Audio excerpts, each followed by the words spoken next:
How we doing, everybody? So today we're going to talk about Jon Jones, who has been on Twitter, who has basically said that he's retired, he's never going to fight again. He also said that he hasn't worked out since his last fight in November. We're in June, that's 6 or 7 months, okay? We're going to talk about all of that because Tom Aspinall also said that there's a big announcement coming soon. Massive announcement incoming.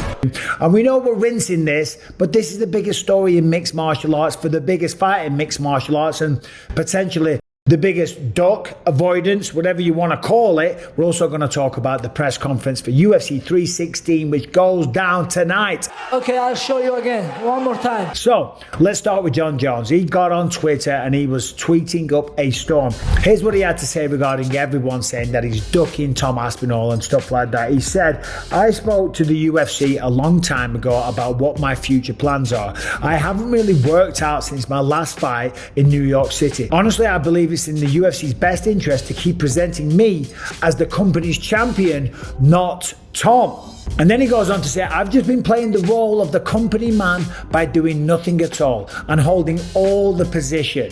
And truthfully, it's been incredibly lucrative. I've made more money off of Tom being the interim champ than Tom has himself. It sucks to see the rest of the division get slowed down like this, but that has nothing to do with me. I don't pull the strings. Well, it does have everything to do with you, Jon. You are the champion and you're the guy that should fight, that should defend or vacate. Now don't worry, we're not going to go through all ground there and give you all the same points. But he continued tweeting. He was talking about Tom, saying Tom's basically not that special because he's got 3 losses on his record, 2 of which were before the UFC. And you know, to be fair, that's a fair point, right? Not everyone goes through a career in mixed martial arts where they just dominate everybody. And that is what Jon Jones has done, apart from maybe, say, Dominic Reyes, his last fight at 205. Okay, a lot of people thought he lost. Maybe against Thiago Santos as well. But still, he was getting a little bit tired and a little bit complacent at light heavyweight. No, not everyone can do that. But just because you lose 2 fights early in your career doesn't mean that you can't learn, improve, get better, go on and become one of the best heavyweights the sport's ever seen, which is exactly what Tom Aspinall has. Yes, he was beaten twice on his way to the UFC. So what? No big deal. Look at other great fighters. Look at Jack Della Maddalena. He lost his first 2 ever fights. Then the man went on an absolute tear. Merab Dvalishvili, main event of tomorrow. He lost his first couple of fights in the UFC, okay? People do that all the time. You learn from it, you grow from it, you improve. And maybe that's Jon's point. I didn't need to do that. I'm different. I'm cut from a different cloth, okay? And maybe that's true. But the fight that needs to happen is against Jon Jones, unless the announcement is that he's retiring, okay? The fact that he says he hasn't worked out since last November, that's alarming. Whether or not you're a fighter, whether or not you're a champion, you want to be working out. Health is wealth, okay? Sure, he's been enjoying himself. He's flying around the world. He's allowed to do that. He's worked his ass off for many, many years. And Jon Jones has gone through generations of champions, okay? But you want to work out, by the way. But you want to stay in shape, you want to stay healthy, and certainly if you plan on fighting again. So maybe Jon's not going to come back. Maybe the announcement that Tom's talking about is Jon Jones stepping away, Ciryl Gane stepping in, Tom versus Ciryl for the undisputed belt. Because right now in the heavyweight division, I can't think of anyone else more deserving. Yeah, okay, Volkov, he might have something to say about that. This is #1 bullshit. But in terms of a fan favourite kind of mouth-watering matchup, Ciryl Gane, Tom Aspinall, 2 gigantic guys, 2 big dudes, 2 agile guys, 2 very, very quick guys. That's a good one. That's a matchup that I would like to see. Now, Jon Jones went on to say that he came, he saw, he conquered. He actually put it down in Latin, which of course he has done. He's done that for many, many years, but there's always going to be the next guy, okay? And I don't get it. I don't understand it. In fact, this is all starting to get a little bit awkward.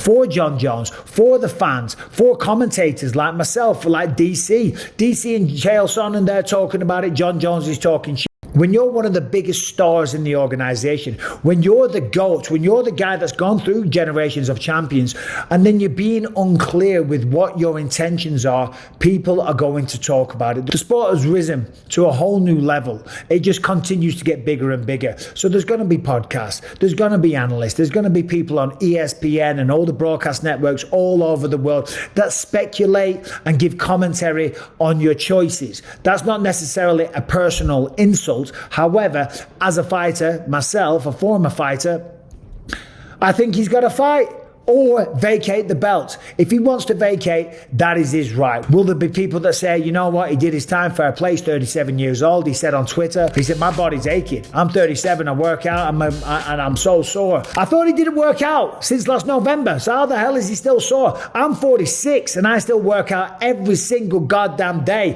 1, because I enjoy it. 2, because I want to look after my body. And 3, because it's the best part of my goddamn day. All right, fight fans, UFC 316 is coming up, and it's going to be a night that you won't want to miss. The biggest names, the toughest battles, and everything is on the line inside the octagon.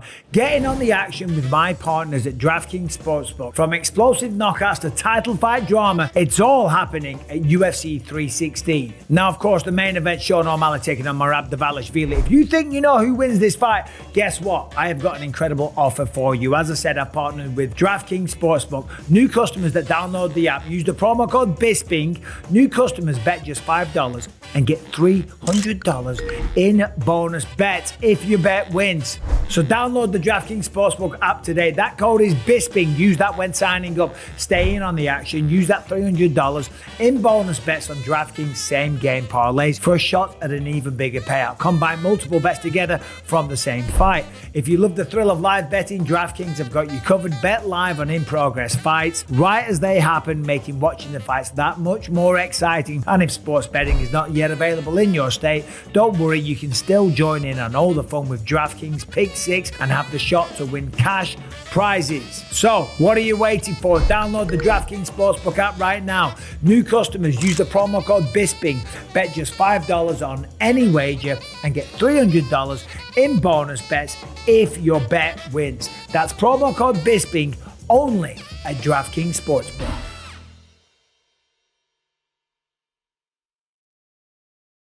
Another potential matchup for Tom Aspinall could be Francis the Predator Ngannou. That is correct. The former UFC heavyweight champion of the world who left as the champion, who went up to the PFL, fought and became the champion, fought Tyson Fury, did a really good job, almost beat him, dropped him in one of the rounds, and then got flatlined against Anthony Joshua. He is open to making a return to the UFC. That is according to his coach, Eric Nixick. He says, enough time has passed and I would love to see them mend fences, talking about Ngannou and the UFC, and get back to competing there. 100% Francis would be open to return to the UFC. I think it's more about business than it is about ego. At least it is from Francis's side. So could you imagine? That would just be a ridiculous announcement. Yes, there would be a lot of people coming out and talking about Jon Jones, saying that that's why he waited 3 years to go up to heavyweight. I don't know if that's necessarily true, but if he was coming back and then he was to retire, not only did he not want to fight Tom, now he doesn't want to fight Ngannou. I'm not saying that any of this is true. I'm just saying that this is what the people online would say. Will Francis Ngannou be coming back to the UFC? I don't know about that. There's a lot of water under that bridge, but you never know. Crazier things have happened, and that would certainly do tremendous business. And I'd like to see Ngannou back in the UFC. In fact, it seems Jon Jones would be up for that matchup. This is what he tweeted. I'm hearing Francis Ngannou is interested. Now we're talking. That's a real super fight, a clash of champions, not just hype. He held the UFC belt. I've defended mine for over a decade. 2 kings from different roads, not just one legend facing a mouth that's hot right now, but 2 real legacies colliding. That's the kind of fight that actually adds something special to my story, at least from my point of view. Well, from my point of view, I guess he has a good point. But I tell you what, Tom Aspinall's the interim champion. Simple as that. If you weren't going to defend against the interim champion, you should have said to the UFC, hold on a minute, hold on. Don't make this for an interim belt, Sergey versus Tom, because I ain't facing the winner. I ain't fighting that guy. I only want legendary legacy-style fights. Of course, I would love to see Francis Ngannou versus Jon Jones. Will that happen? Will he re-sign? I don't know. I don't think so. Who knows? Crazier things have happened. But Jon Jones seems interested. Maybe he's retired. Maybe he's not. Maybe he doesn't even know. Maybe he's just winding us all up and the announcement is going to come soon. But I tell you what, you know what's greater than Jon Jones' fight career? This entire saga, this will go down in history as one of the craziest stories in heavyweight combat sports. So, ultimately, what's going to happen? We don't know. This is all starting to get a little bit awkward. Not as awkward as Daniel Dubois standing next to Alexander Usyk at a press conference while Usyk is rapping.